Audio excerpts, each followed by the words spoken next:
Broken bones, broken windows in our broken homes. Can't you see? You should never come too close. Believe me, 'cause I know. On the level with you.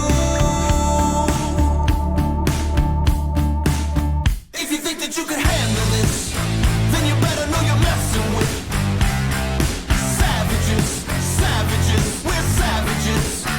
If you think that you can handle this, you gotta know who you've been messing with. Savages, savages, we're savages. Yeah!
If you think that you can handle this, then you better know you're messing with savages, savages, we're savages. If you think that you can handle this, you gotta know who you've been messing with. Savages, savages, we're savages. Can you handle this? We're savages. Can you handle this? We're savages.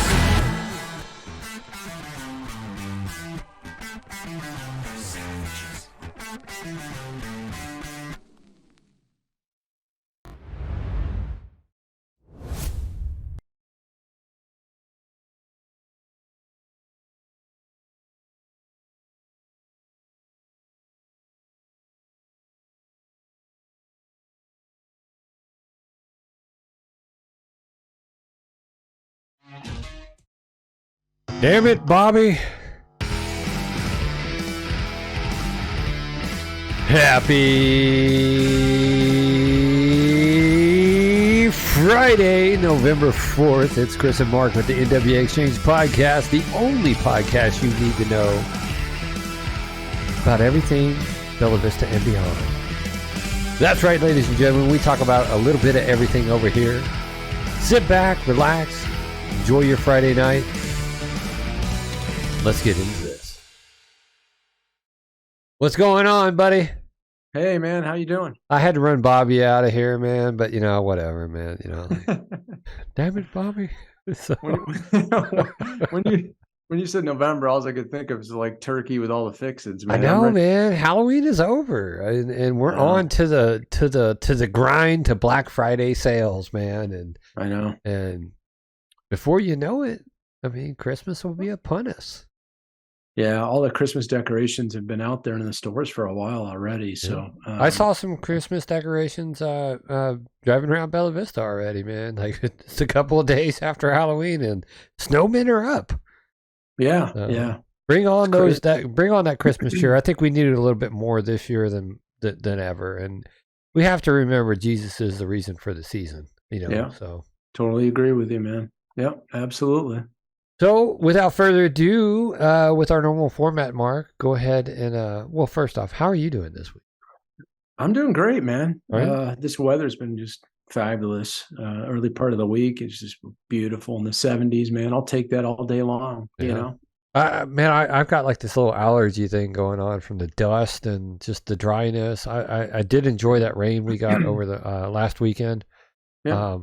But I was actually doing some volunteer work out in that, and it ended up starting raining, and I was clearing trash out of trash cans out at the soccer fields, and Oh, okay. man, I was sucking in that rain for just out there driving around in a club car, hauling trash to the dumpster, and Why the hell didn't you put that on Facebook? yeah, well, because it's about the greater good versus me. I know. I don't know. I'm just giving you a hard time. I should have been like, look at me in the rain, y'all. Look, I'll go Facebook Live, or let me do a selfie of me soaking wet with piles of trash behind me, right? Because that's the type of narcissistic piece of junk that I am. Like some people in this community, but whatever. I'm not judging you. I'm not judging. Listen, I know maybe just a little bit. Stuff. I know there's a lot of stuff that you do and I know about, and I appreciate it, man, because I know you don't need to toot your own horn. You never have. The only horn that I toot is the one in that RV because it's a train horn, man. It's just so fun. Like, oh God, it's just. I mean, you're like a little kid in a fire truck, man. He's like, rah, hit the sirens, I mean, you got that right there available, man. You see a guy getting ready to tee off. Like, I love it whenever I hit that stop sign or the stoplight right there at Trafalgar and 71, right? Because you got that like nice visual of the tee box over there on the golf course, and I've been sitting there sometimes, and like I'm waiting for this guy, and you see him, he's doing his warm up swing, and then right when he does it, every now and then you got somebody, Oh yeah, I'd give you a heart attack, man. Yeah, but yeah, that's about the only horn that I toot, man. That's about it. It's good stuff, man. So, hey, we got a lot going on in Northwest Arkansas for this week. Okay. I noticed Bella Vista Properties Association, Owners Association, is doing a coat drive. What is going on over here? What happened there, Willis? Let me fix this. So that's okay. Can see. There we go. I can talk while you're doing it. So they have a coat drive. It's running from November 11th to December 2nd. Those locations, you can drop off the coats. I was reading this further, but it was a little confused because I have some used coats, Chris, and I got a couple too that I would donate. And people are in hard times now, and I think you're going to see more of it with the way things are right now. There's not a lot of money to go around. There's not a lot of food to go around. But they're looking for new coats, not gently used or pre-worn coats, which I think is. We asked that you only drop off new coat. Man, that sounds bougie, man. I mean, is our homeless does our homeless have a little bit of privilege, man? I mean, like, are they bougie? Yeah, you know what, man? I maybe it's a typo or something. I don't know the reason behind it. Maybe if someone's watching from the Bella Vista property owners would let us know. Because I mean, if I wore a jacket a few times and then, obviously the lockdowns and COVID, and I got a little bit of a belly now, Yeah. It just doesn't fit no more, right? But it's still a serviceable coat. I would think that I could wash that and bring it in, and somebody, I mean, no, you want to see it brand new, though. That's cool. That's bougie, man. Well, the goal is to keep people warm, right? That's the goal here. So maybe it was a typo, or maybe there's a reason behind it. Again, if you could let us know, we appreciate it. But right now, that's almost like the guy on the corner, man. Homeless. I'm homeless, traveling. Anything helps, and you bring him like a Big Mac and fries, and he's like, "I don't want this. I want money, man." For a T-bone. Right. Yeah, it's I like the idea. Drop off locations here. It looks like Bella Vista Country Club, Branchwood, Highlands Pro Shop, Metfield Clubhouse, Kingswood Pro Shop, Scottsdale Pro Shop. To me, this is a turnoff because this says to me that we don't care about your old coats. So why don't you just have donations for money? That way you can take that and people just buy new coats, right? Buy coats that'll fit these people. You're not going to have a bunch of coats that just aren't going to help anybody out because nobody knows what anybody's sizes are. That makes more sense to me than like saying you go out and buy a brand new coat. I mean, what can you give us some size requirements then at that point? Like, I mean, either you accept the donation of a used serviceable coat, right? Put it in a class, wash it, have it dry clean before you drop it off. Something like that, right? But make sure that it's in serviceable condition. And then let somebody drop that off. I'm not sure why they wouldn't accept that, Chris, but I mean, I would think I'd love to know the answer because I'm just Man, I I'm don't get telling you, it. man, Bella Vista Property Owners Association. We live up here. We got country clubs and stuff, and all this nice privately owned property and stuff. It's bougie, man. We've gotten too bougie, man.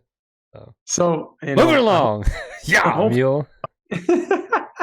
hopefully they'll let those used coats go through and someone will have a coat. So Yeah, hopefully we'll find out a little more detail on that. But hey, Saturday, next Saturday, November 12th, Veterans Day weekend, Bella Vista Property Owners is doing a veterans are invited to come and enjoy a meal, complimentary meal at Bella Vista Bar and Grill, nice. Lake Point and Highlands. I think this is a great thing, man. It is. I like the little things they do for the military. Um, and we appreciate you and we appreciate them doing that. So I think this is a good thing for them to do. And I hope everybody takes advantage, all the veterans, including yourself, Chris. I Yep. hope you take advantage of it too. I And typically will get out and eat a meal or two on Veterans Day because obviously I'm off on Veterans Day. yep, And so, I will typically take a meal or two. One year, man, I strategized that like I'm going here for breakfast, I'm going here for yep, lunch, I'm going here for dinner. right. And man, Well, you deserve it, dude, man. yeah, I Everybody mean, out there but that's I think every day should be Veterans Day, man. And I really do go. I frequent businesses that support veterans discount year round. That's yeah, something that's very important to me.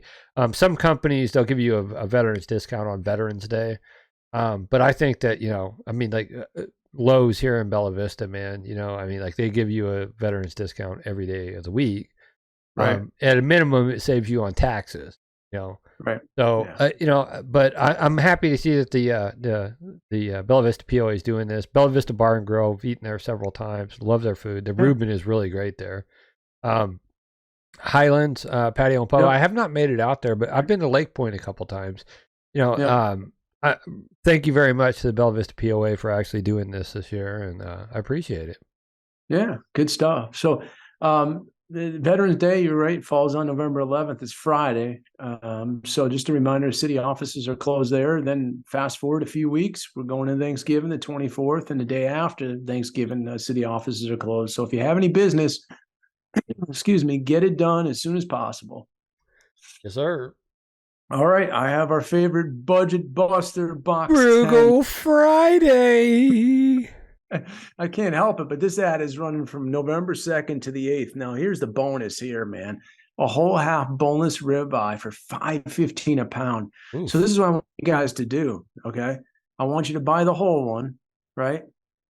Yeah. Split it, put one in the freezer for Christmas or New Year's, okay? Because the prices are going to continue to escalate going into the holidays. Right. The other half, you can do whatever you want, like cut it up into steaks, grill it, smoke it, whatever you want to do with it. This is a steal. They're not going to get any cheaper. This is the cheapest price around. I mean, this week is just phenomenal prices, man. Bone-in center cut chops, $1.50 a pound. Leg quarters, a 10-pound bag. I mean, things are tight. 10 pounds of leg quarters, bro. I mean, so there's this dish that I like to make called soyu chicken. It's I had some friends in the military, and their mama would come and visit, and I'd pick up cooking tips from their mama because she loved to feed us, man. And she taught me soyu chicken, right? And it's basically like chicken with soy sauce and brown sugar, garlic cloves, ginger. And you boil the chicken, but you use the leg quarters. You boil the chicken leg quarters in this solution, and it really gets in the meat. And then you serve that over sticky rice. And at 50 cents a pound for a 10-pound bag, bro, we're talking $5. And what's a bag of? Maybe a large bag of rice costs you $5, right? Yep. A large bag of rice. But that's a meal in its own right there, man. Throw in a little bit of vegetables. What potatoes, 10-pound bag for $5, man. Throw in some freaking potatoes, man. Yeah, it's crazy. 80-20 ground beef, Chris, $2.37 a pound. I mean, it's a steal. It's absolute steal. So take advantage of this. Again, it's going to holidays. Rib prices are going to go through the roof because everybody's going to start buying them for the holidays. So good time to sock that baby in the freezer. It'll last you a pretty long time. Just make sure you wrap it and put it in a freezer bag. So Man, these guys just keep on blowing me away with these deals, though, man. I mean, like, yeah, I think I'm going to grab one this week. And to be honest with you, I'm yeah. going to grab a whole and do that. And I'm telling you, man, them leg quarters, I could probably freaking get a couple bags of them, man, and toss them in the freezer and be like, eat like freaking you chicken for a week and a half. Yep. Yeah. I'm going to probably do that for $5. I'm going to go over there anyways and grab a whole ribeye. So yeah, I'm definitely going to do that. Just let me know, man. Yeah. City council work session, baby. Coming up. Less than 2 weeks away, man. November 14th, 5:30 p.m. 612 West Lancashire Boulevard, out by the courthouse there. So when it gets closer, we'll pull up the agenda and see what's on the agenda. Yeah, right? We'll wait on that. In the following week, the 21st is the regular scheduled meeting, and we'll have a pretty good idea how that's going to play out with the work session, like you just said. That's going to be at 6:30 p.m. So you have some time to get over there. The last 2 weeks or last two sessions, Chris, probably won about 3 hours. Yeah, I know. So, it's been well. The short-term rental stuff has really been. It's been a circus. It's just been overly complicated, overly complex, and I always like to say, man, be careful if you're overthinking stuff, right? Don't overthink things. Keep it simple. Stupid is the really mentality, but yeah, it just didn't happen. But that short-term rental stuff has been postponed until effectively January. They're trying to put together an economic study group of citizens. Yeah. I think Jerry Snow was heading that up, and so it's going to be, it's going to be a little bit of time before that's back on the table. But we don't know. We really don't know. And I think it's a good idea. I mean, they postponed to January, but I like Jerry's idea, getting the city involved, getting short-term rental owners involved, and coming up with something that is fair and equitable to all parties. Let me ask you a question. Are you a betting man? What's your over under that the police are going to have to be there because people are going to have words? What's your over under on that? I don't know, Doug. I'm going to have to hold out. I think we have a mature group of people that could actually talk about things in a rational sense of manner, and as long as their voices are being heard, and you're not just like, well, my way or the highway. So I would think that Jerry Snow can accomplish some really good stuff by doing this. He's a very personable guy. Very talented man. And every time I've called him, he's been willing to listen. Every time he's called me, I've been willing to listen. Great character for a city councilman. And I just hope that whoever's elected into the new seats next week can really pick up a lot of mannerisms from Jerry, and because I know Jerry could mentor some of these people that are new to the whole process. And there's times I'm sure he doesn't want to pick up the phone, but he picks up the phone whenever I call, and he picks up or he'll call me back. He ain't gonna pick up the phone if he's eating, right? But he'll call me back. I leave a voicemail, he'll call me back, or I shoot him an email, he'll respond. So that's the type of service that I expect of a city council member. You're there for us. You're not there for yourself or your own ambitions. Right. Yeah. And I echo the same sentiments as you. I appreciate what he does. And he's looking at the bigger picture. And the bigger picture is to really do this right. Get all the information, drill down all the specifics, and get everybody around in a table and get it resolved. There was no use pushing it through. We always felt like that anyway. So I guess that's my Christmas present, because I said from the get-go I want to move it to January. Boy, we did it the hard way, man. Cue this Sinatra, I do my way. Well, and the STR owners extremely vocal in the process, and they did a great job, and we all came together and voiced our opinions and how we felt about it. And that's what you have to do, man. You have to be vigilant in these situations. Well, at the 23rd hour, the Hail Mary. At the 23rd hour, man. Right. You got that 21 the hard way. Yeah, right. All right. Well, I think that covers all of our, what's up and coming. Yep. We For sure. there was some news that happened in Bella Vista, and we took the time to kind of reflect on the whole situation in its entirety. We're going to go to a quick break, and we'll come back with the interview of a gentleman who, I don't know, might provide some insight onto some of the recent happenings that have been happening in our community. So, Yeah. Quick break. We'll be right back. All right.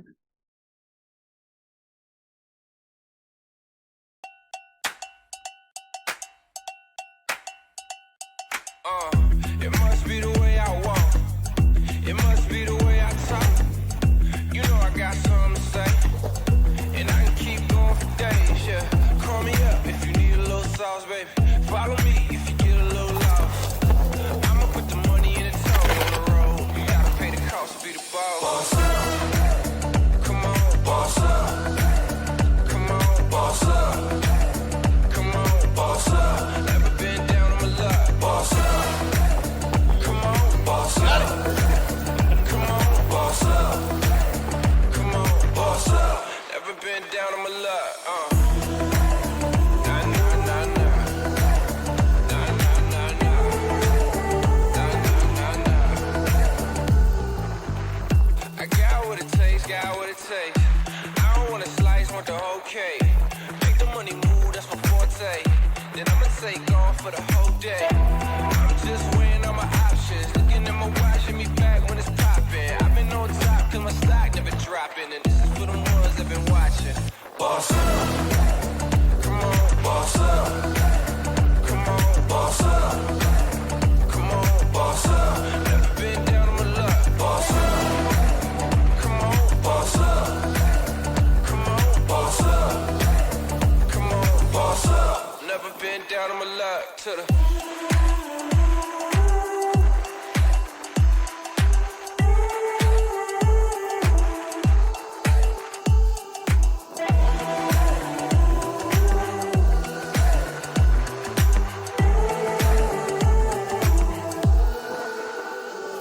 boss up. Yeah, yeah. Come on, boss up. Go ahead. Yeah, come on, boss up. Come on, yeah. Never been down on my luck. Never been. Never been down on my luck. Come on, boss up. Come on, boss up. Never been down on my luck. Never been. Never been down on my luck. Never been down on my luck. Yeah. Watch me. Boss up. Watch me. Watch me. Boss up. Yeah. Yeah. I'm never been down on my luck. Gotta hydrate, kids.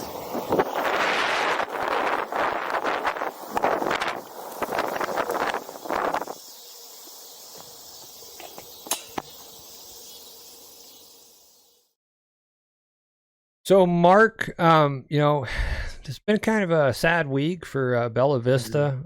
We started off the week finding out that a gentleman who went missing over a year ago on the Buckingham Trailhead, his remains were found in the woods. And that brought back the memory of Barbara Doyle, who went missing as well. Very similar situation where, these people were found within close proximity of their last known location. And I started thinking about what resources does our city have? We have a vast network of mountain bike trails now. We have an elderly population. We have multiple assisted living facilities in Bella Vista. And, when you watch these movies such as, like Oh Brother, Where Art Thou? And these guys are on the run, and Oh Red, that bloodhound or whatnot is chasing these guys for miles upon miles and tracking them down. And, the Bella Vista Police Department has several canine animals.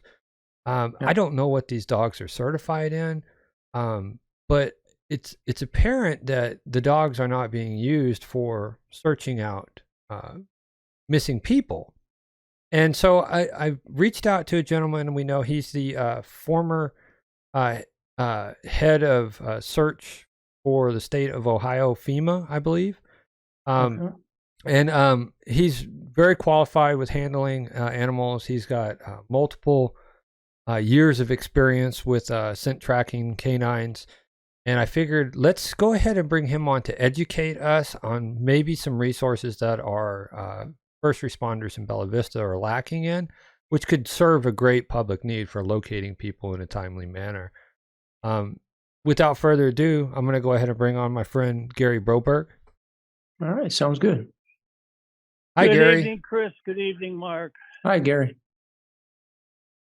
So, Gary, to be give us with a you. little bit of background about yourself, your experience, how many years of experience you have working with canines, and the capabilities that you see in these animals and how useful they are. Okay. Do you want a background on me first, or nobody has? Sure, any questions? background's fine. Okay. So I was appointed by the governor in 1994 search manager for the FEMA operation in the state of Ohio. And as a result, that meant that I was over all electronics and over all of the canines that we had recruited. I was deployed to Oklahoma City, the Mirror Building, spent 4 days there looking for anybody who may have made it through the actual bombing, and if not, we would locate human remains, and worked U.S. Air Flight 427 plane crash up by Pittsburgh for 8 days locating body parts and human remains. That one was a very unique situation because when the plane went down, it created this huge dirt crater, and all this dirt came back up and covered much of the fractured bodies that were on the plane, and so it buried just about everybody. And then, of course, over and above that, I've had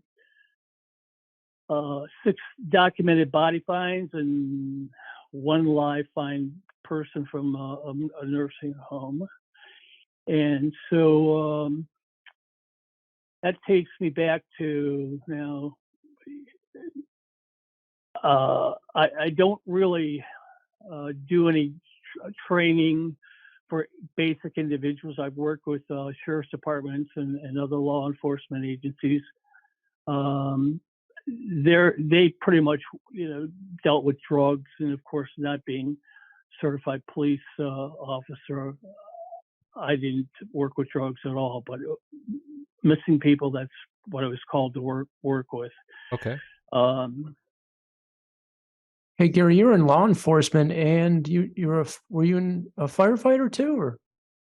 I was retired firefighter and paramedic, and of course, I was in law enforcement when I was in the service for 2 years.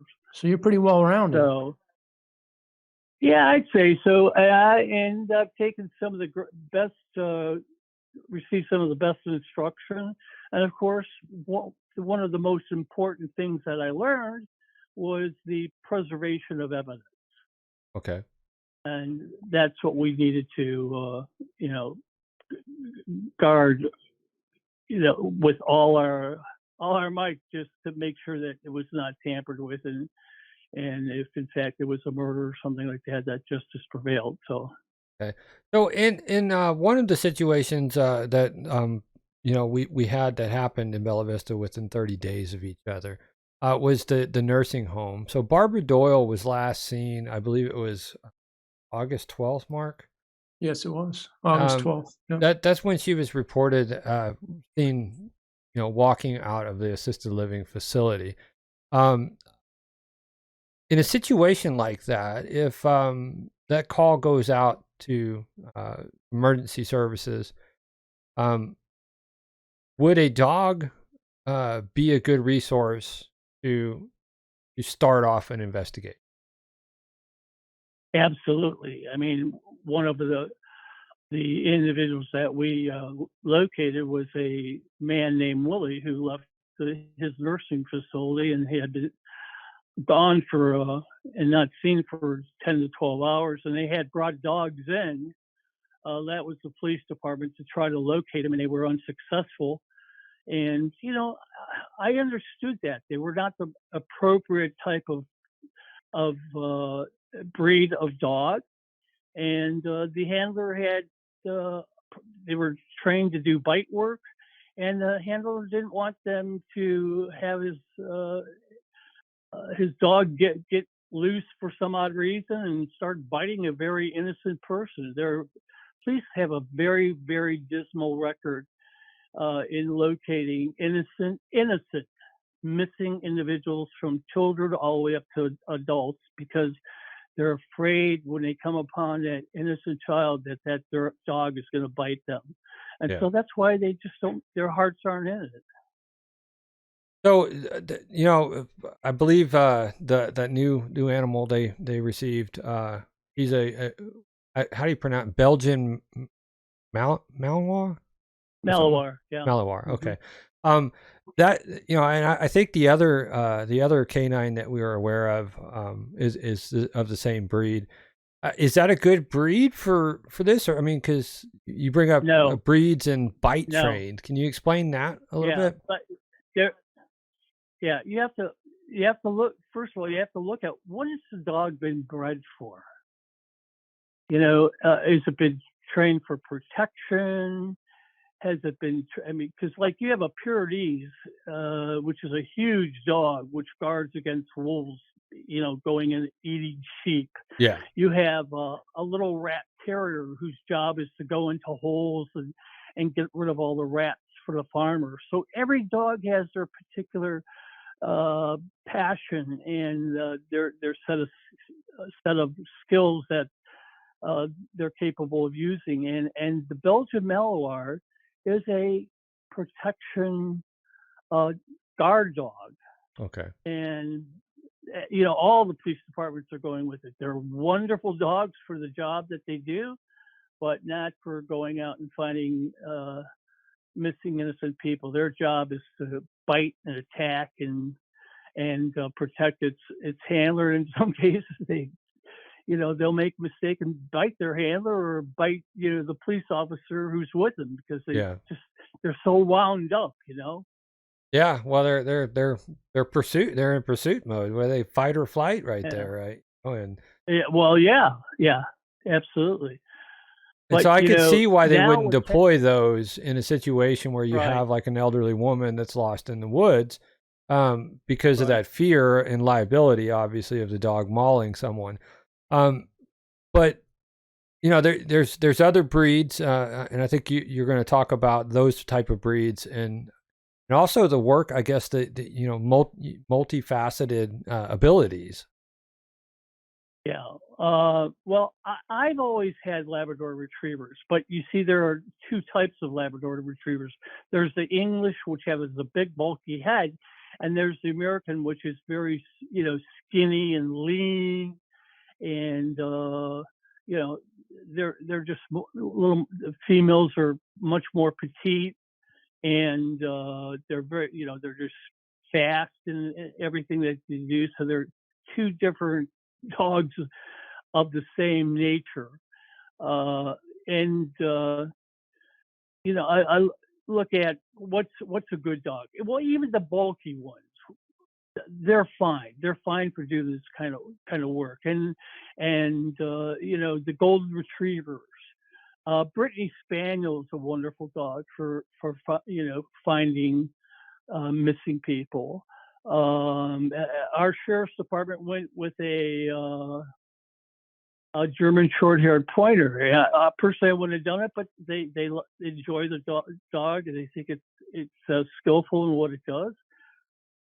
So there are a number of breeds out there, but you're not going to use a terrier, and you're not going to use a pit bull. You have to use the right dogs, because you want that dog to retrieve that individual. You want a retriever. So it's a temperament. It's more or less a temperament issue. Yeah, right? it's their job. It's also their job too, Chris, to retrieve. Yeah. So it's like, hey, go retrieve the dog, that sort of thing. Bring it back to me. Of course, they can't always, bring a human body back, and you can teach a dog where you can send them out and they'll go out and find it and come back to you, and then they'll take you right to the body. Okay. So there's different techniques that you can use, but So, Uh, so in the situation with the elderly woman leaving the assisted living facility, what would be the process? So you're called in, you show up. Can you give us a breakdown of how that process goes? yeah, Yeah. yeah, absolutely. So I left my dog in the truck, went upstairs to his room, picked up his hat. I had a clean, unused paper bag, put on rubber gloves, and started collecting some evidence. Got his hat, cut a swatch of a big one, like 1 by 1 foot of his bed sheet, and put that in there. And came down, got my dog out of the truck, and censored her and said, "Go find Willie." Well, here it's raining out, and so you've got diluted scent all over the place. Mm-hmm. Very, very difficult terrain to work in when you got rain and puddles and all that sort of thing. But sometimes the dogs amaze us, how they can do it. And then she starts walking off, and in 15 minutes we found him close to these railroad tracks. So here they had brought other dogs in during the day unsuccessful. We came there, found him in 15 minutes. So it was the right dog and the right breed and the right training, all things that were correct to help. How long had that gentleman been missing? He was missing since 10 o'clock in the morning. Okay. And we got there they had been out there all day looking for him. And at about 9 o'clock, we arrived and said, take us up to his room and we'll get the. So approximately 12 hours later, in a rainy situation, the dog was able to locate. And how far away was he from the facility? He was probably about 5,000 lineal steps, so close to a mile if you walked everything. But he was still directly behind the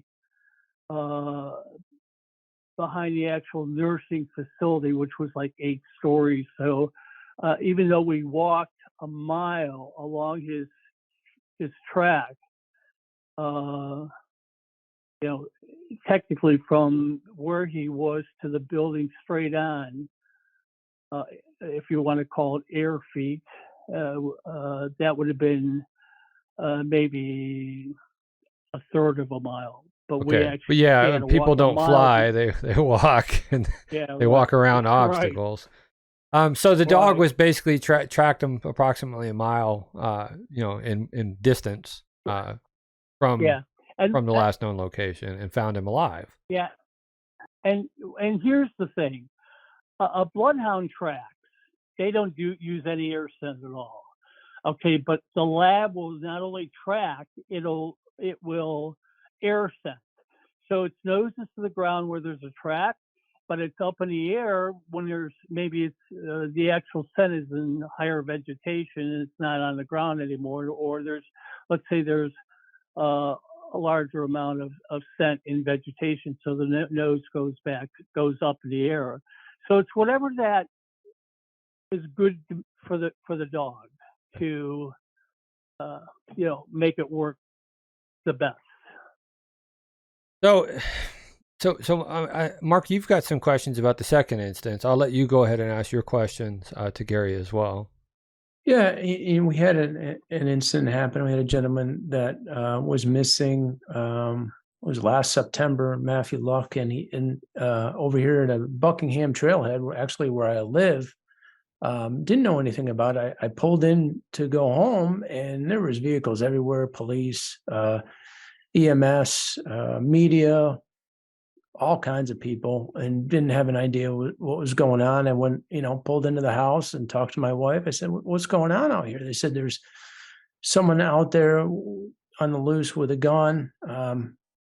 Fast forward, it was Matthew Lofkin. He had stopped at the trailhead. Obviously, I don't know all the details behind it. made his way down the back 40. The back 40 is a trail. It's a bike trail. It's a hiking trail. And October 31st, Sunday, we find out that they found the remains of him. It's really a sad, sad day. It's just an odd thing to happen. And I feel for his family.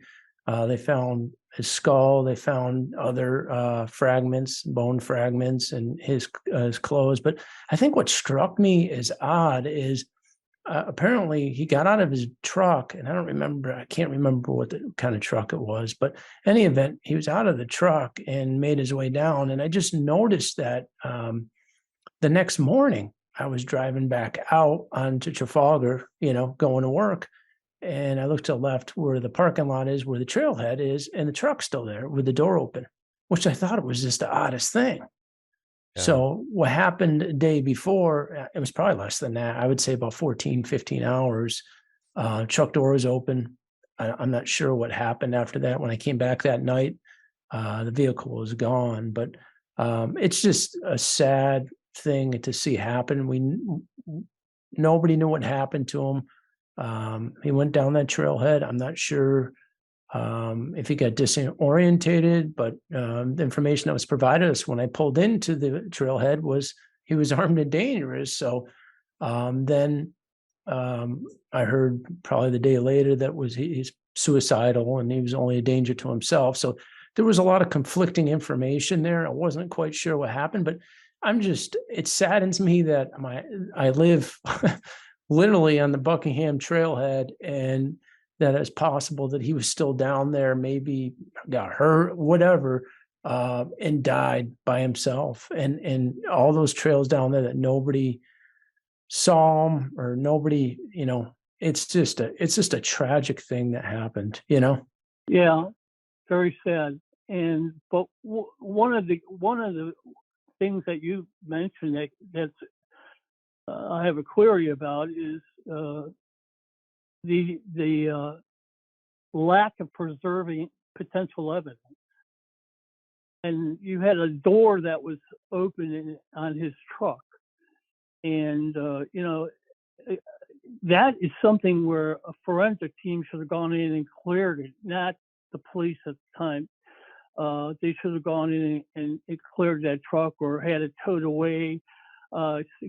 Wrapped it, secured it some way, some shape to have it, the door open when you left it, the door open when you went past it again. It just rebels on the level of sheer incompetence. I've never heard of anything so from that standpoint. And of course, I've been at a lot of these events, but I've never, the preservation of potential evidence is number one key factor. It appears it didn't happen there. And that's unfortunate. Yeah, and I'm not sure, Chris, and you probably know better than I do, but they probably don't have a forensic team. Bella Vista probably has to go to the state police or something like that, right? If they were going to, I think they have a crime scene investigation unit. We'll have okay. The Attorney General would have a forensic team. Yeah. So they released the Bella Vista Police Department released a post on Facebook talking about the if you see anything suspicious, and they posted the picture of the gentleman. And they said the subject is possibly armed, so please do not approach him. If you see him, call us with information. And they provided their phone number in the post. And they took down that post within 24 hours.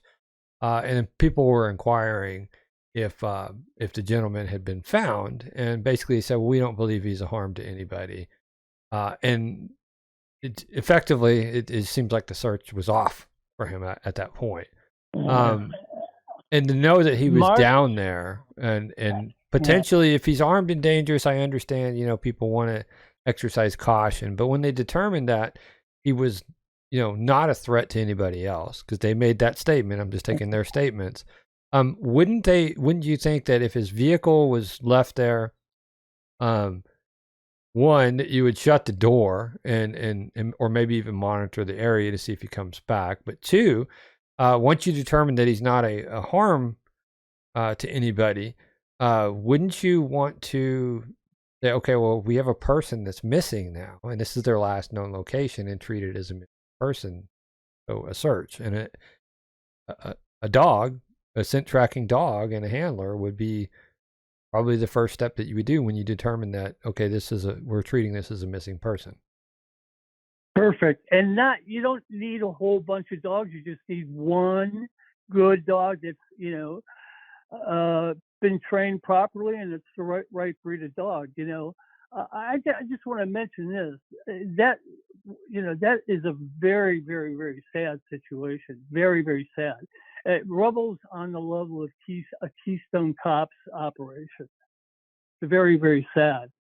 Well, I think it's even sadder that we had 2 incidents within a month of each other that could have had a different outcome had they deployed an animal that's qualified to do this type of operation. And I think there's a true need because, like I said, we have, I don't even know how many miles of trail systems we have here, but people are out on these trail systems any given day of the week, even at night.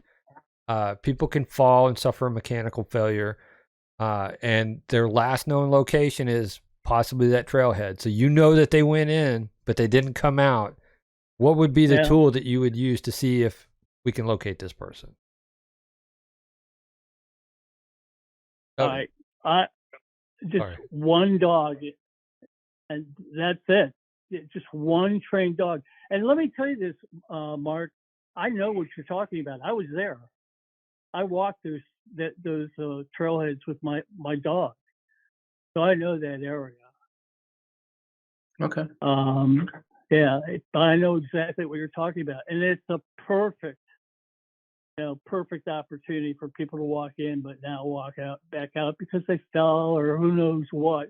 Especially if you're an adult, or the old saying, "I fell, I can't get up." Well, there's a perfect location for that to happen. So. And I know people were coming down the road and were offering help to look for Matt. And I understand at that time they were probably still trying to secure the area, right? I don't know all the details with that, but it's just a horrific thing. I feel horrible because I'm like, the guy is a mile away from my house, and people live even closer to that, and he's down by himself, man. And like you said, he could have fell, hit his head. Any number of things could have happened, and it's just a horrible way to die, man. And it's just I feel so bad for his family and everything that's happened to him, Yeah.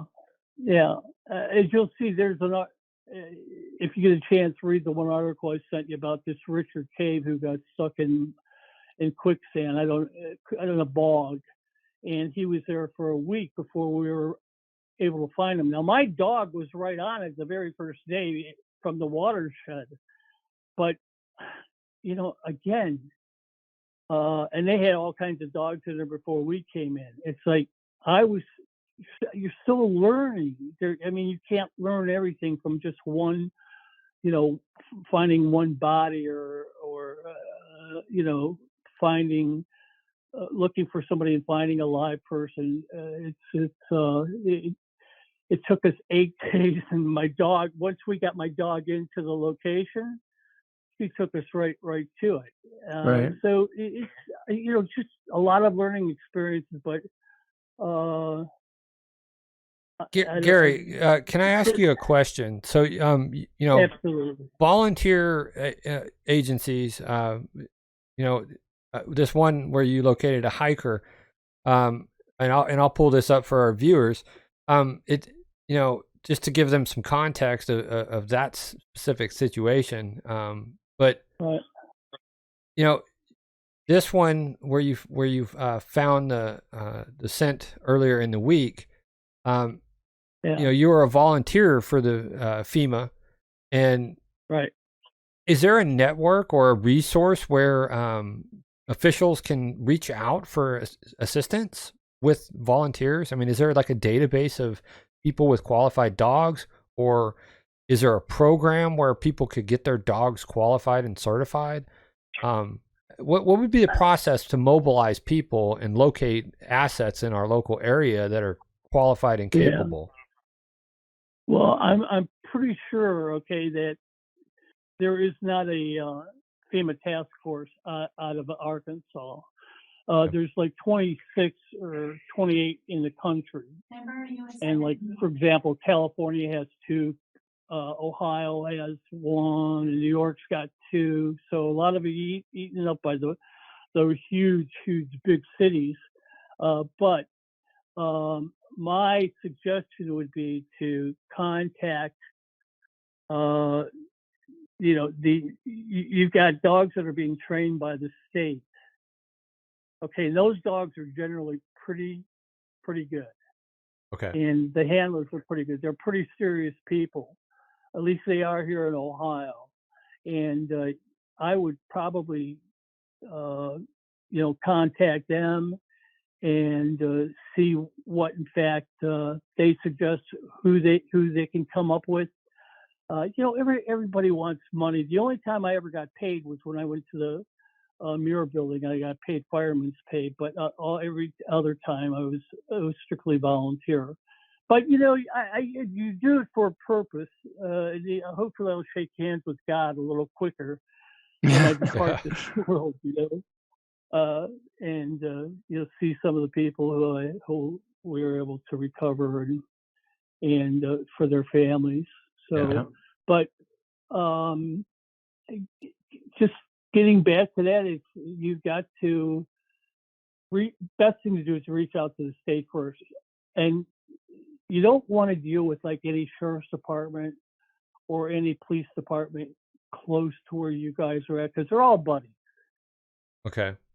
And the word's going to get out that they're not going to help you unless you have a new mayor that's on board with you, and he comes around and he recognizes that, hey, this is a problem. Let's see how many people we can get to come to a meeting, bring their dogs, and talk to them and see who's in fact real and who's not.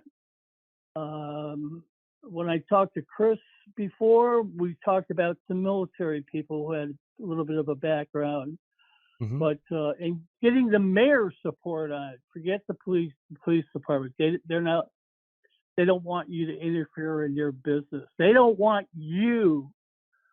Oh, I'm quite aware they don't want the resident telling them what to do. They work for the mayor. The mayor is the one that they report to. He's the head administrator. He's over every one of the department heads. So what he says is how they're going to respond.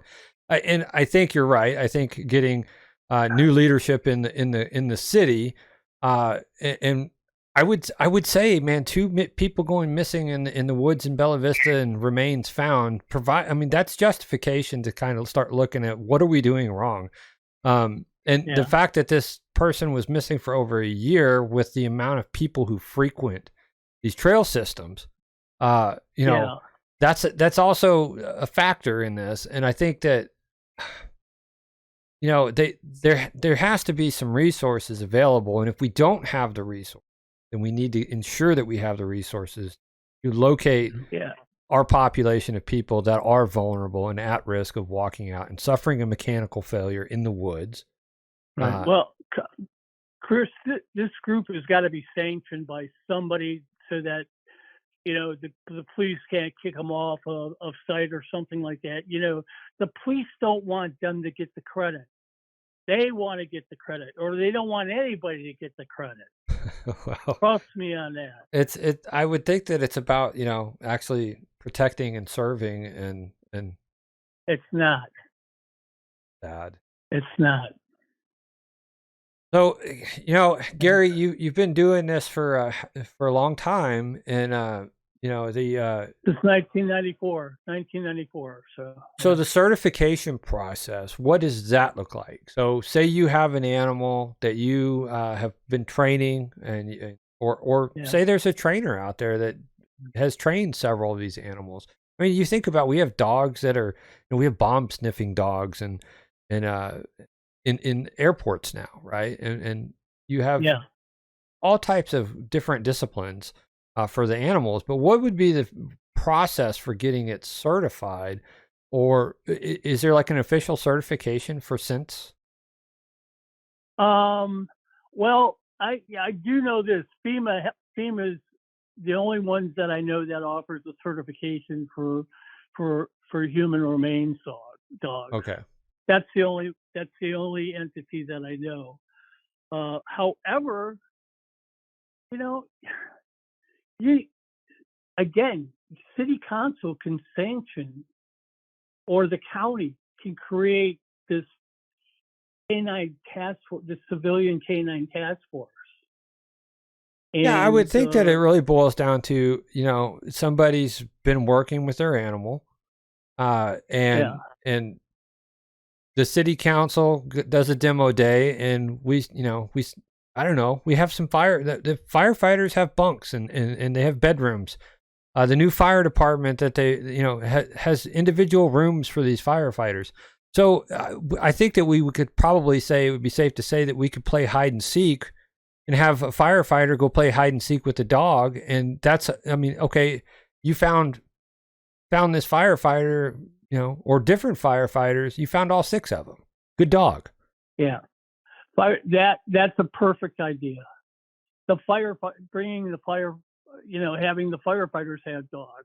That's because, they can be called out now and say, hey, I got a dog that'll find someone, buried in rubble. Yeah. And that's perfect. I mean, it's something great.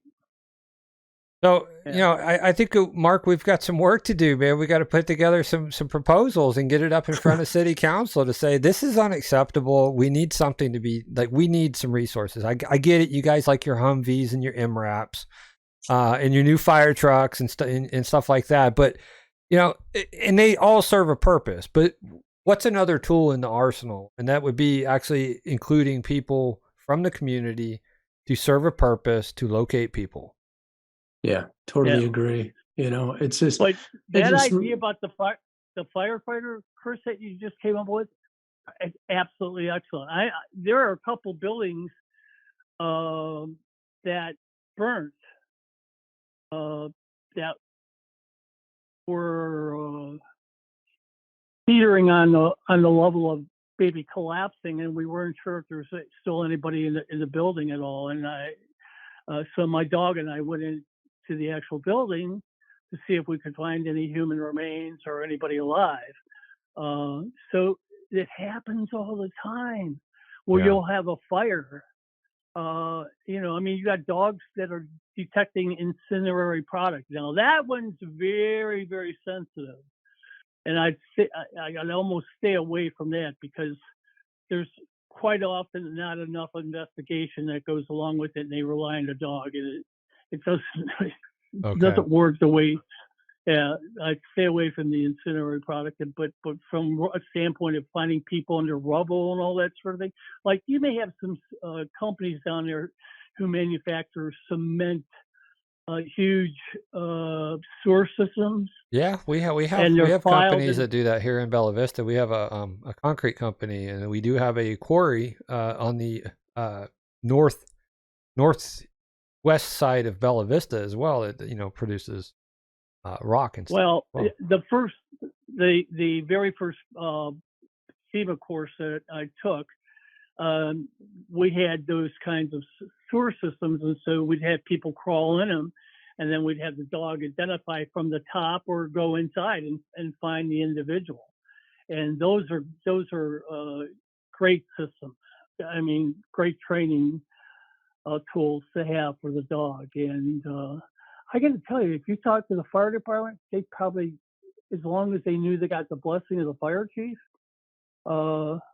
they'd love to do it. I mean, I had never met anybody who, in the fire department who doesn't want to do it. Yeah, I think that this is an opportunity. I think it's a time for reflection, especially since the gentleman was located a year later. It's time to reflect on how this was handled, and what we can do better as a community and a city to ensure that this should not be happening in this community. It should not be. Yeah. It's unfortunate that it happens, but and I understand that stuff happens, but it shouldn't happen 2 times in a month.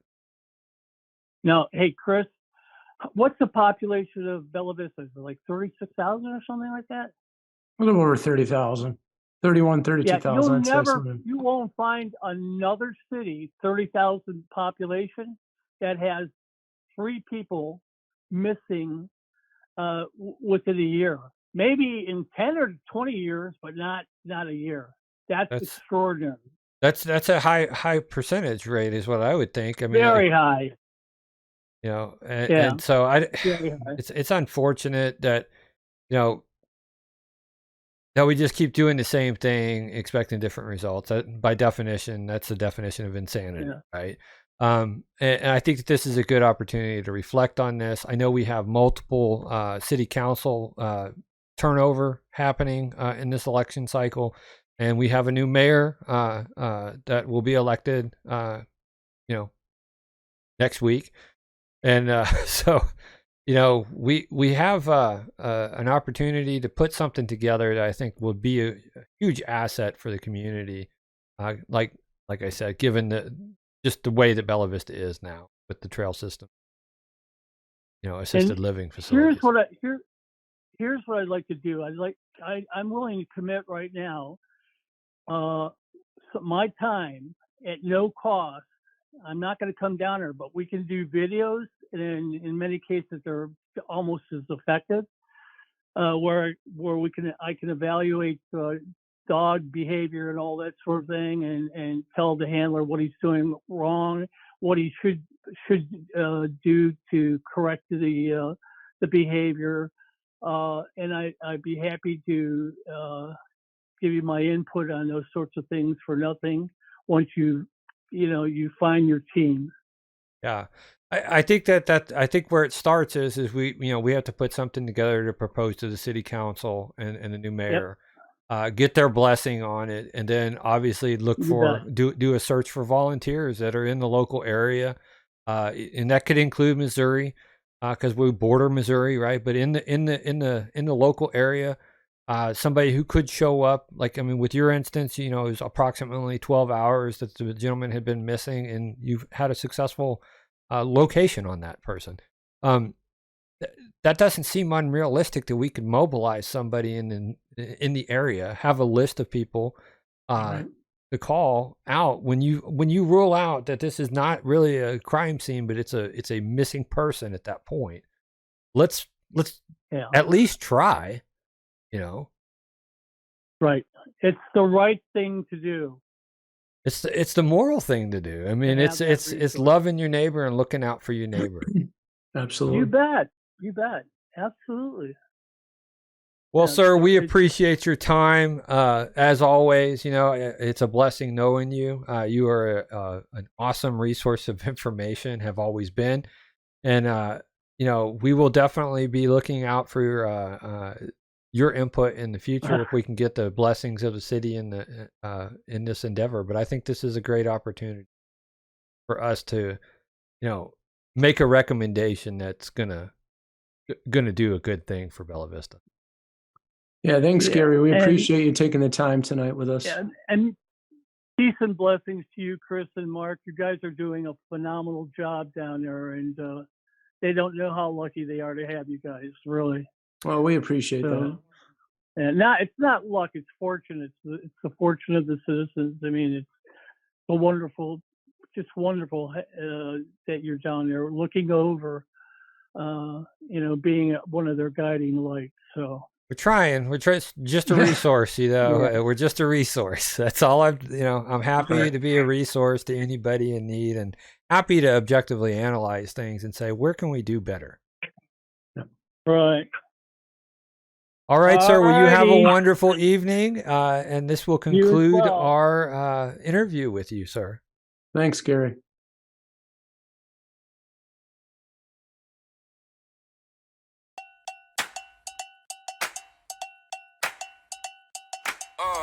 It must be the way I walk.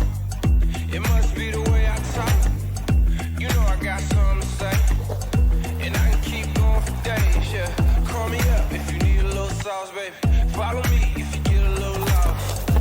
I'ma put the money in the toe on the road. You gotta pay the cost to be the boss.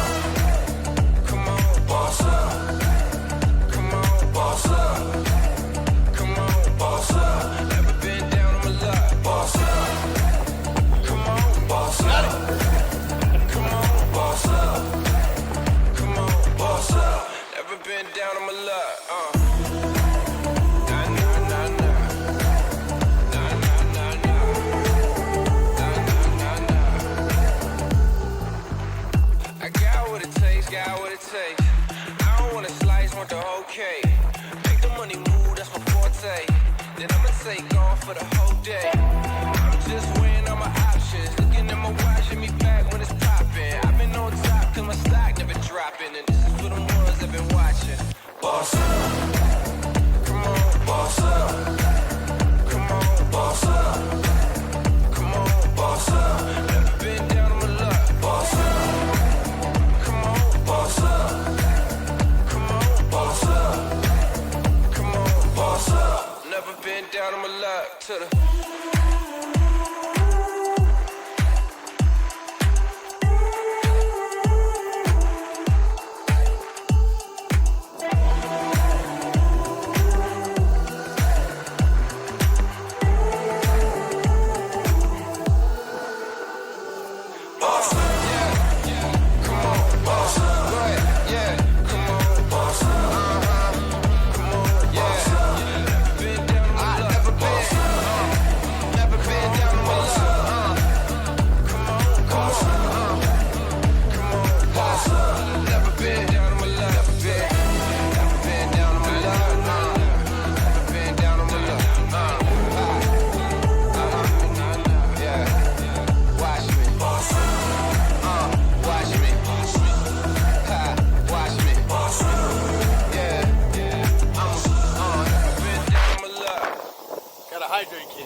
Drink water.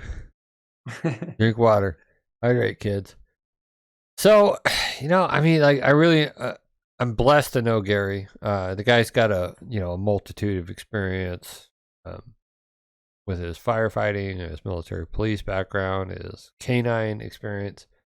Man, I think that we have an opportunity here, Mark, to actually put something forward that will actually help locate people in a timely manner. Yeah. For real. Yeah. Yeah. He's just a wealth of information. I mean, like, during that, I peppered in some of the Bella Vista Police Department's posts during this whole unfolding of this over the past year, right? Or during the course of their, quote unquote, methodical investigation. But, there was a graphic in there where basically straight line of distance was about 1,200 feet from the assisted living facility and the church parking lot. Right. 1,200 feet, 1,500 feet. That's something that you would think that somebody would be able to just walk in a straight line distance and say, "Hey, where you at?" And find it. But I don't know. Very disheartening.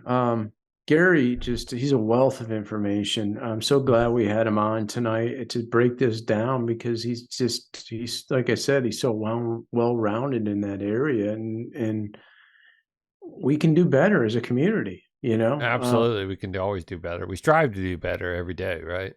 Right. Yeah, for sure. So I know I told you last week we're done with politics, buddy, but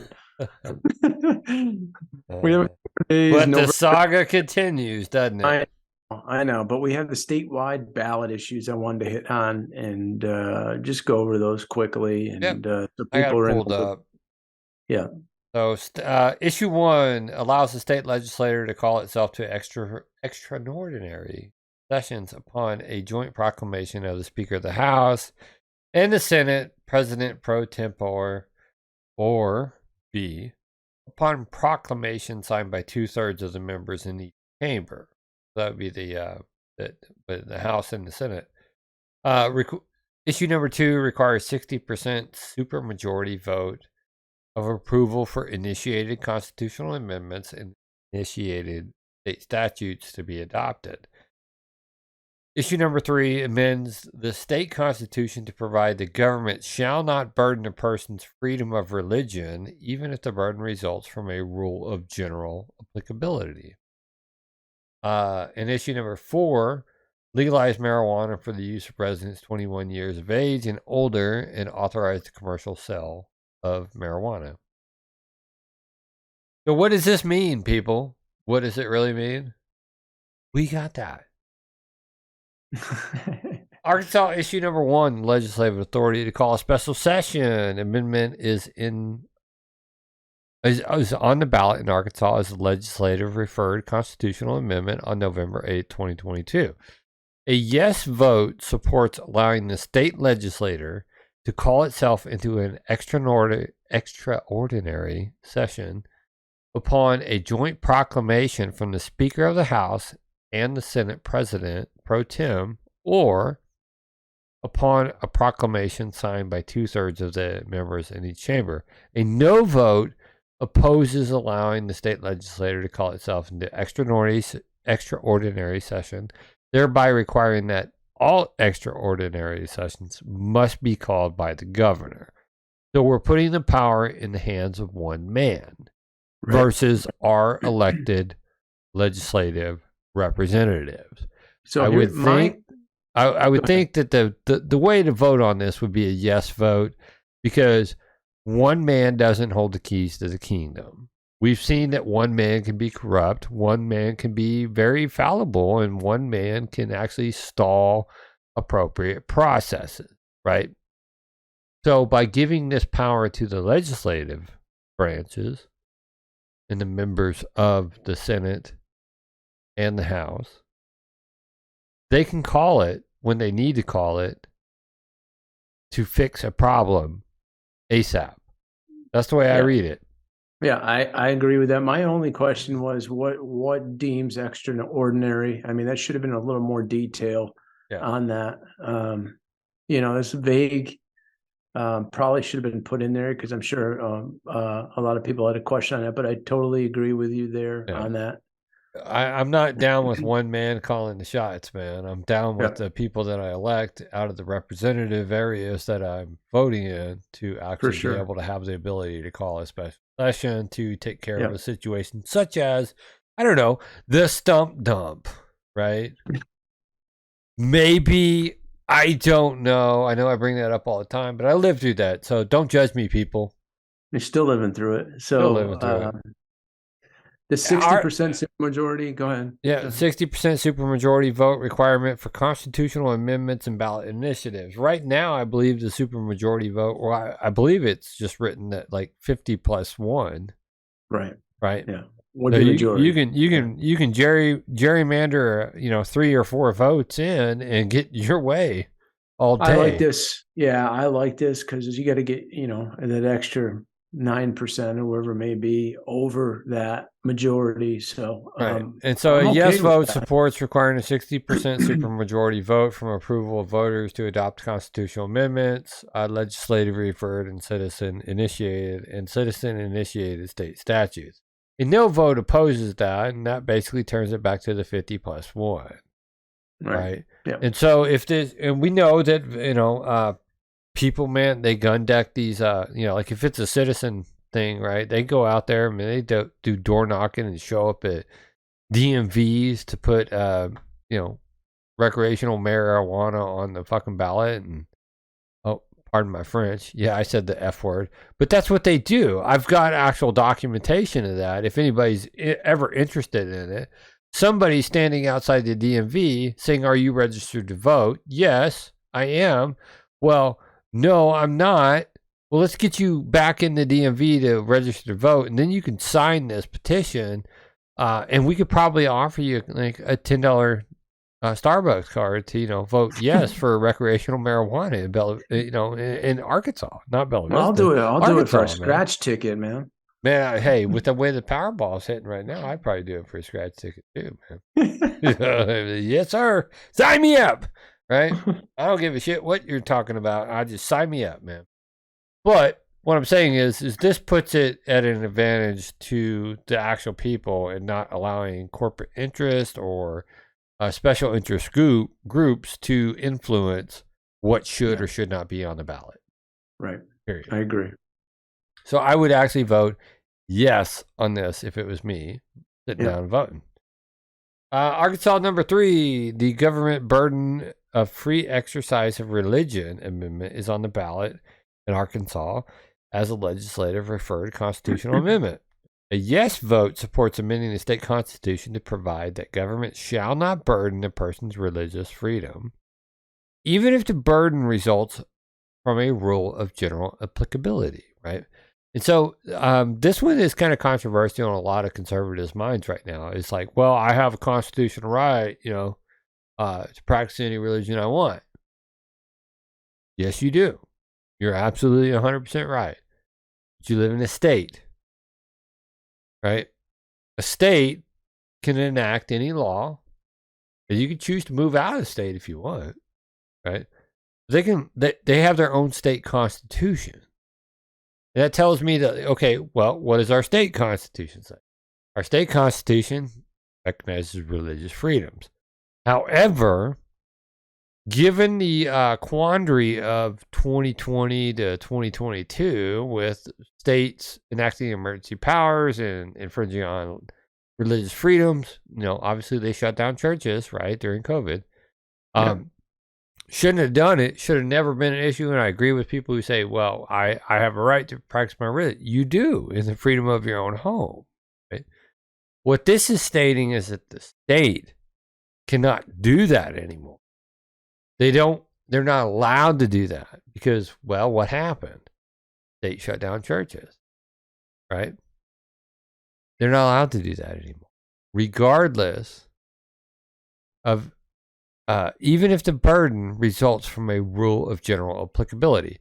Also in this measure, I believe it offers the people, the ability to sue the government for infringing on them freedoms, right?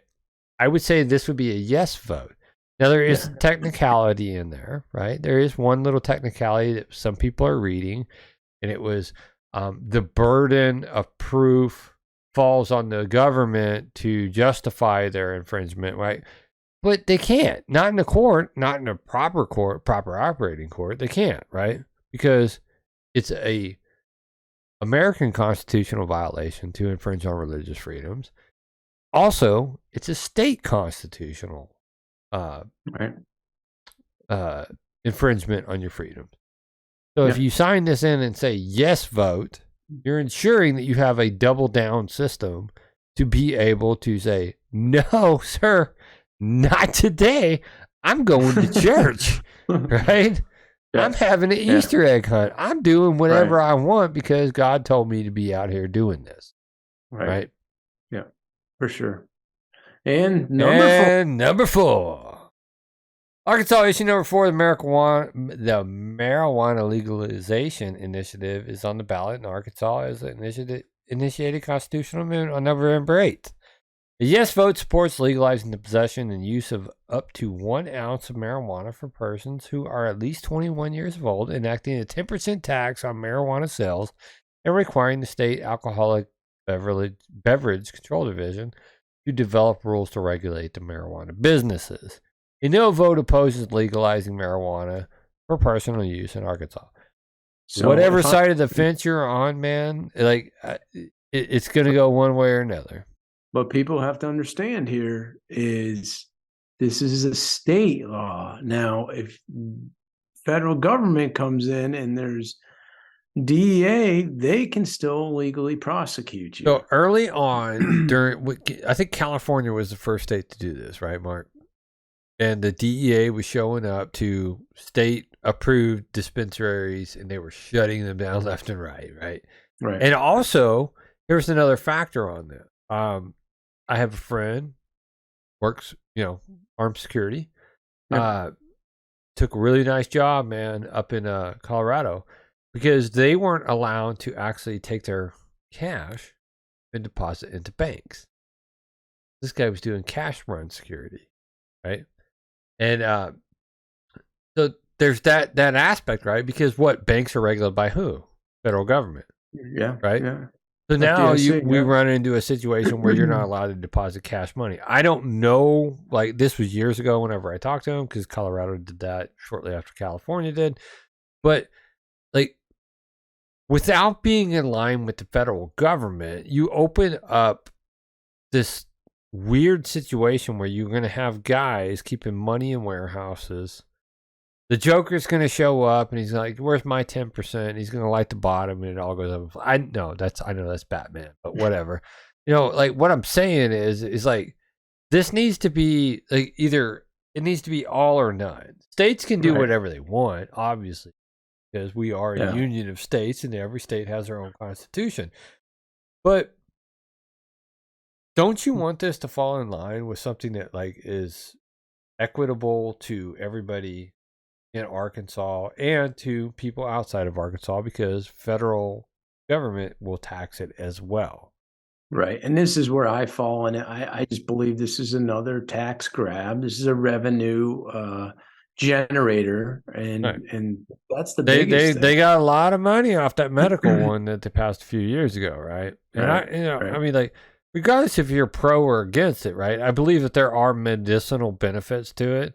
I would even argue that there's a alcohol can, for the person, it depends on the mentality of the person, though. Alcohol is probably more dangerous to young adults than marijuana. Not sure on those statistics. I'd like to see some numbers on that. I mean, why don't you provide some links on this on the, voter information so that people can do their appropriate research. I can tell you this. A lot of people are moving out of Colorado and California because it smells like skunks. I mean, at the end of the day, it smells like skunks, man. Yeah. It's everywhere in your face every day. You want to enjoy a nice outing somewhere with your family and not smell a skunk. Well, good luck with that. Just saying. Right. Yeah. Good points, man. Definitely some good information. There's still time. Got until Monday. We got till Monday. Early voting ends Monday, and Tuesday is the election day. And I'm just gonna say this, man. Some people are on the fence about, well, I should vote red or I should vote blue, or are they Democrat or are they conservative or are they Republican? You gotta separate your mind from these parties, and you need to vote your heart. And this election isn't about the next 4 years. This election is about the future for your children, your grandchildren, everybody. Right? As a collective whole, do you really feel that this person is going to do the best thing for the future generations that are going to follow behind you? That's the reality check that everybody needs to think about. This isn't about, I mean, like, I put it in the context like this, right? We've got 3 mayoral candidates. 2 of those mayoral candidates were on the city council. One was elected to city council, but 2 of them were on the city council while the stump dump fire was still burning. Right. Pretty much status quo. Right. I can't, in my mind, think of the third candidate being a family man, allowing children to suck in the crap that they were sucking in. Right. Yeah. Yeah. They'd be like, well, there's nothing I can do about it. Right. But meanwhile, let's pass, $3.8 million in bicycle drones. I can't get down with that. And any city council member that voted yes for that tells me that your heart's not in the right place. You're not looking out for my family, my neighbors. My neighbors' kids were sucking it in too. Right? Yeah. It's human suffering, man. You're okay with that just for progress, though, right? I can't in good conscience think that, like, these 2 candidates are looking out for the best interest of my family. When the shit hits the fan, you got to be the man taking care of it. Right. And I don't believe that 2 of those people are that man. And I'm not throwing out an endorsement. Maybe I am. Shit, whatever. I'm throwing out an endorsement. I'm voting for Randy Murray. You know why? Sure. Because these other 2 dudes had their shot, bro. They had their shot, and they did dick with it. Yeah. Period. I think we'll call it a show, man. I don't know. I think we're done, right? Yeah. But I'm going to follow it up with this. The Fed's raising up the rates, right? I'm going to do one follow-up. We're an hour and 25 in, and this is a perfect send-off. They increased the rates again another 0.75 point this week. So this is, I mean, trying to tamper down the inflation. Well, it's not going down. So this will eventually affect, it will roll into mortgage rates. Some adjustments are happening now, but I mean, when's it going to stop, Chris? I mean, it's a day late and a dollar short. I mean, bro, we talked about this 4 months ago, man. We called it out 4 months ago on one of our podcasts. Actually, if you go out on YouTube, we have it, right? People just failed to acknowledge what the hell was actually happening, right? Yep. They failed to acknowledge because everybody's just, Joe is the best man in the world, man. He's so much better than Trump, right? But what really happened is we enacted an administration that is so incompetent they couldn't carry a freaking bucket of water 2 feet without dumping it.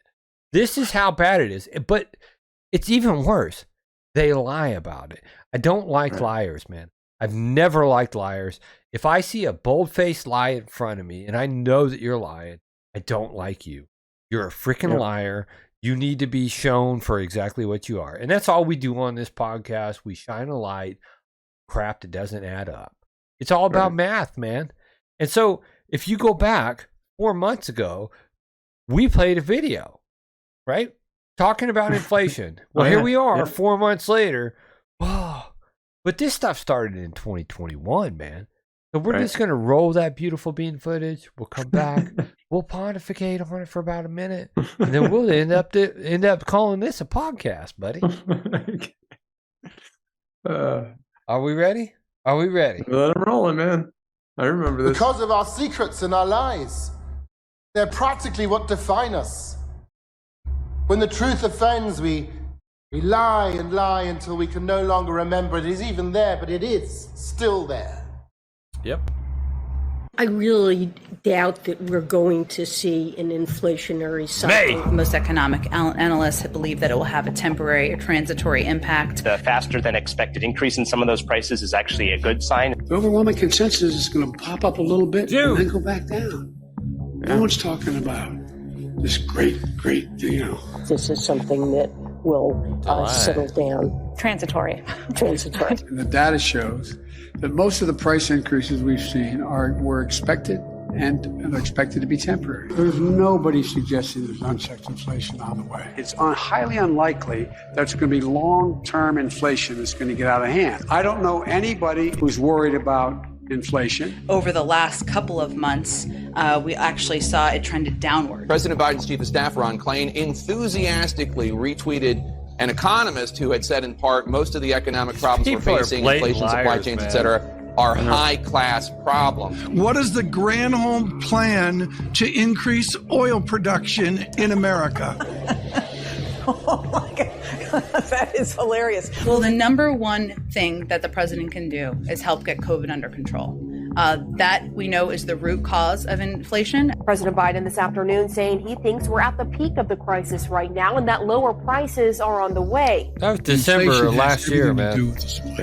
Make no mistake, inflation is largely the fault of Putin. I'm going to do everything I can to minimize Putin's price hike here at home. If you want to get rid of inflation, the only way to do it is to undo a lot of the Trump tax cuts. Ever since you've come into office, things are really looking up. That's a freaking question. Gas is up, rent is up, food is up, everything. I'm off like a naive idiot.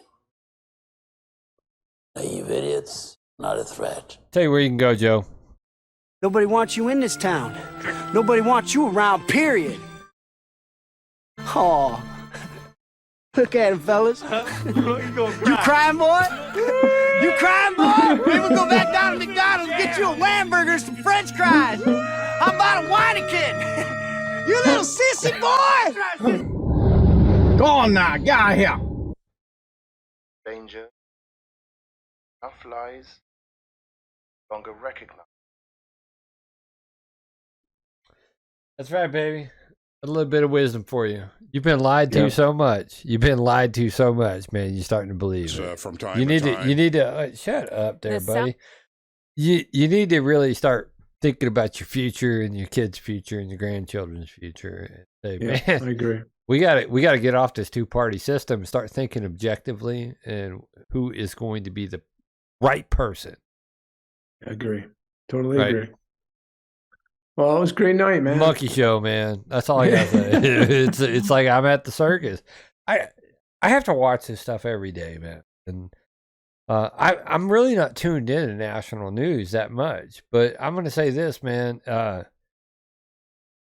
Life was a lot better a few years ago, and usually late at night, I'm laying in bed, I'm thinking about the day, and I'm like, man, I just really wish. I really miss the way he said China. China. That's the show, baby. Y'all have a great night. Wonderful week ahead. Stay happy, healthy, humble.